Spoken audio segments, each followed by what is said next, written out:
it just creates another level of murkiness that is done, again, to protect the management and not the investor.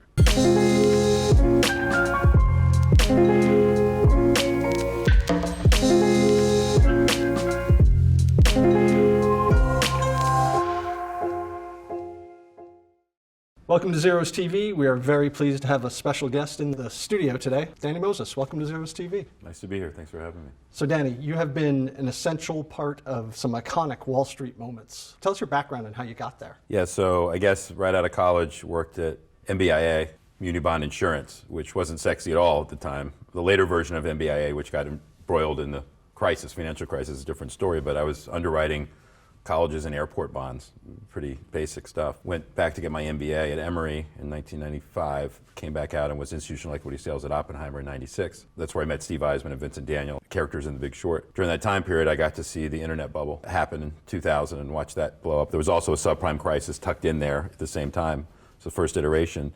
9/11 happened. We were all down at One World Financial for that and saw that thing firsthand, so it had a lot of impact, especially on me and people that I worked with. And so from there I kind of needed a change and switched firms in late 2002, early 2003 to Friedman, Billings and Ramsey, a small firm down in Arlington, Virginia, and worked in the New York office. And they were the creators of a lot of these subprime companies that ended up being the shorts in The Big Short. And so I saw how the sausage was made there firsthand, and then jumped to the buy side to work at a hedge fund with Steve Eisman, Porter Collins, and Vincent Daniel at Front Point in 2006. And the rest of that is history. And then from there, ran a hedge fund after Front Point disbanded with Porter Collins and Vincent Daniel, and traded financial services long short. We did fine, but as macro tape and the Fed printing money was a tough environment, so we returned the capital in early 2017. And since then, I've been looking at a variety of industries, and it's been fun to be an investor and an advisor, along the way. So there's a lot of stuff in there, we can talk on, but that's the basic gist of it. So. Okay, well let's jump into the MBIA time was Orange County. Correct. So that was the first crisis I saw. Well, actually, first crisis was freshman in college in 1987 in October, when my parents called me and they said, "Oh, you need to get a job," because yeah, and I said, "All right." So I was an umpire for softball games around the university at Emory. But anyway, 1994, I believe it was, Orange County. So a lot of these CIOs at these counties, right, they find a way to obviously stretch returns or enhance returns because the pensions and so forth benefit from it. So Merrill Lynch, I believe, was advising Orange County at the time and allowed or convinced the CIO at Orange County to try to leverage his return. So instead of whatever the number would be, getting 4 or 5%, put on a little extra, take on some leverage using derivatives without going into too much detail, and stretch the returns. Well, leverage is always the killer of everything, right? So when things blow up, they blow up because of leverage. And the trade went against him, probably in a small amount, but because it was levered, Orange County basically had to default or was about to default on their bond. So MBIA insured Orange County.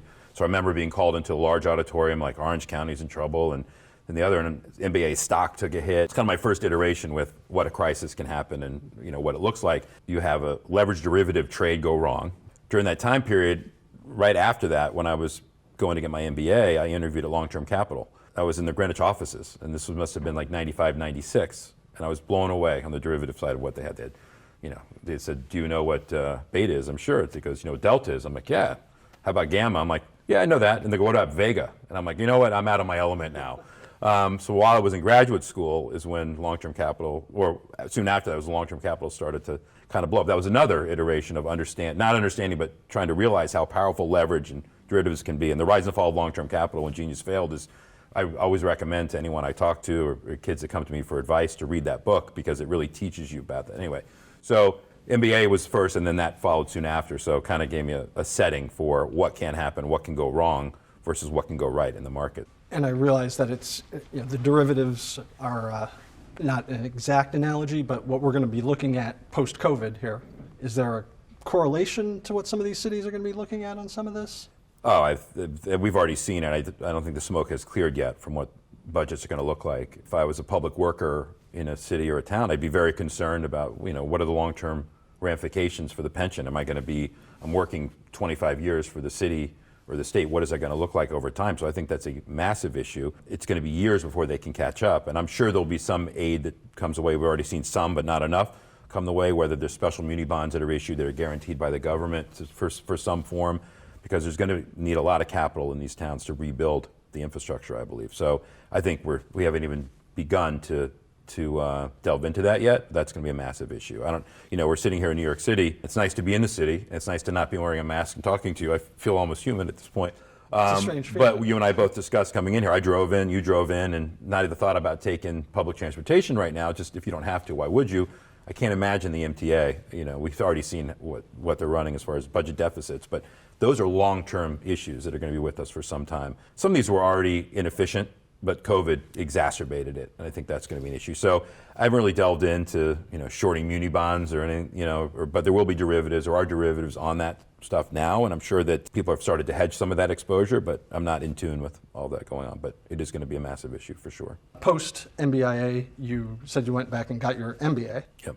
And then where'd you go after that? Oppenheimer. Institutional equity sales covering mutual funds and hedge funds. Ended up finding my way back down south to Atlanta to cover the southeast region because hedge funds were just kind of growing then, and learned a lot from my clients at the time. I was covering state pension funds and some hedge funds, and so it was a great learning experience, and covering stocks in all sectors. As a salesman, Steve Eisman is the financial analyst that Vincent Young and Meredith Whitney worked for him.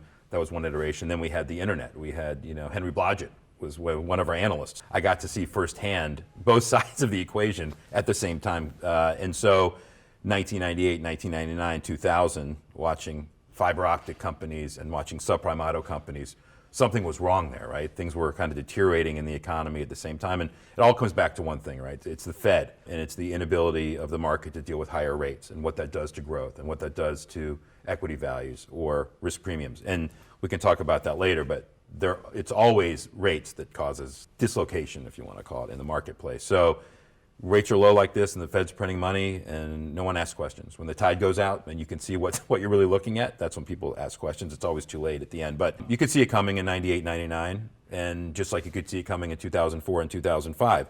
It takes some time for these things to work their way through the system. But fundamentals I will always stick by are the driving factor in anything you're going to analyze. There's short-term situations where liquidity trumps all, obviously. There are certainly situations where it can go on for much longer than you think. But so my first iteration was .com and then 9/11, and then the resiliency, which was inspiring after 9/11 of how the city and the market responded and the country responded. So that was that piece of history there. So from Oppenheimer, you. Yeah, right. I left and went to Freeman Billings and Ramsey. They were a regional firm, kind of a boutique firm. It was actually founded really upon depositing money in banks around the country, waiting for the conversion, that we call a second step conversion into real banks. And then from there they were involved in the tech markets, and then they found the mortgage market. And the mortgage market was crazy in 2003, 4, and 5 because rates were getting cut, and product ingenuity, subprime mortgage market, and they built these companies. And there was something wrong in the time. It was a lot of people were making a lot of money. They were both involved in these companies and they were banking these companies. It just didn't feel right. It felt like it was unsustainable. And so from there, in late 2005, early 2006, I left. It's not because there was anything going on. It was just I could see the end coming, and I wanted to get to the buy side, to a hedge fund, time to short everything that was being created, not just by them, but just in the markets. You could see the fluff, and it's chronicled, obviously, in The Big Short, so I won't go into that. But that was a real learning experience, seeing how the sausage was made, right? Seeing how these mortgage companies were built. And so Trojan horse was obviously home price appreciation, among other things. But once that stopped, everything else kind of fell apart around it. So, were there any other particular? You said you could see it coming. Were there what were just if you could roadmap some of the signs that you saw, and you were like, oh yeah, here's step 1, step 2. Yeah, I think that the models that were showing, and so if you were in 2003, the models that were in 2004, 2005, 2006 for these companies, I just didn't think was realistic in terms of, I won't get too technical here, but gain on sale margins weren't sustainable. The amount of mortgages that could be refinanced continuously, the math just didn't work for that amount of origination. At some point you have to stop refining and rates will go up. So the models never really focused on home price appreciation, and Moody's and S&P, the rating agencies, were giving the AAA rubber stamp to a lot of these mortgages, a lot of these companies, and they get paid to do that, obviously, and it's up to the investor to look and see what the root is behind it. But that was really the wake-up call, is what does it take to be AAA, Moody's and S&P, and if you can find out what it would take to get downgraded, which would be any home price degradation in the marketplace or higher rates or combination of both, that was the trigger. It was going to happen eventually. You couldn't sustain this. And when you're talking to, people talk about the shoe shine analysis, and someone talks to you, or a cab driver asks you a question. I had friends in my life that were kind of lost in their careers, that all of a sudden owned multiple homes. They were flipping homes. They were doing these things, and it's not natural in terms of that type of sustainability. Nothing is that easy. And so it became, when money's too easy to be made, you just got to take a step back, recognize it. People hate that. People don't want to hear that, but it's kind of the psychology, behavioral finance aspect of which I pride myself on, behavioral finance. It doesn't always work. The timing's always off, but if you can recognize it and harness it, I think it can work for any trading evaluation. It doesn't matter what the sector is. Well, it's a situation. It's probably better to be out too early than too late. Yeah. So Yeah. You're now, from what I hear, very big on cannabis. Yeah, I mean, when I left kind of the hedge fund world in early 2017, I just could apply my brain to other things and see what was met some people in the sector. A lot of the companies, I spent the first kind of 6 months meeting companies, calling companies, and seeing what the deal was, learning the legality, learning the arbitrage between medical and adult use, and kind of the trends that were going on in the space, and realized it was a home run macro trade. It's the micro where the issue is and was and continues to be. And we're now seeing separation of the winners and the losers, the companies that figured out how to capitalize their balance sheets correctly, how to not rely upon their publicly traded securities for capital. But yeah, that trade right now, especially, we touched before about state budgets, local budgets, it's now off to the races, and we're now seeing companies come into their own. And we're now seeing, with the recent presidential election and even the Senate potentially, the tailwinds.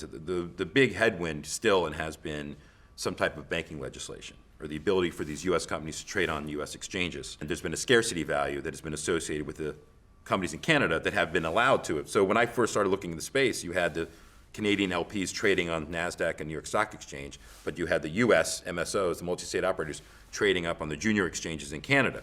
That's a problem. One, because a lot of U.S. investors couldn't access it. I recognize that, and the private markets, I think, has drawn a lot of money. In the middle of all of this, in the last 3 years, hemp comes along.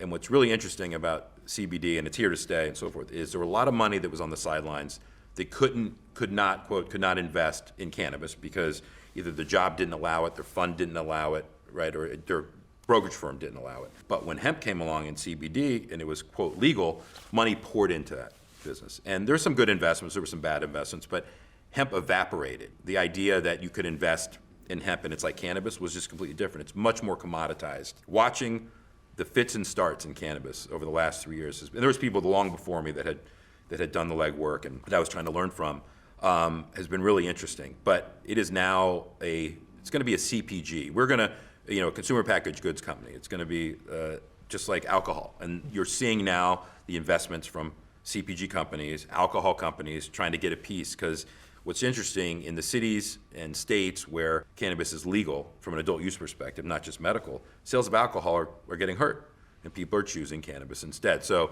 you're seeing now a lot of activity around, and I think we're going to continue to see it. There's still a scarcity value for companies that trade on the U.S. exchanges, and over time that'll dissipate. I think the medical application side of cannabis is real for PTSD, for opioid addiction.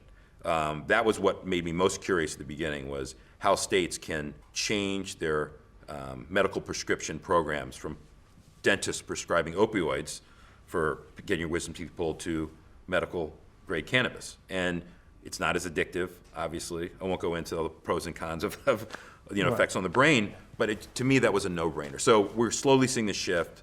The drug companies have put up a fight, obviously, because why, if you can smoke cannabis and fall asleep, why didn't you take Ambien?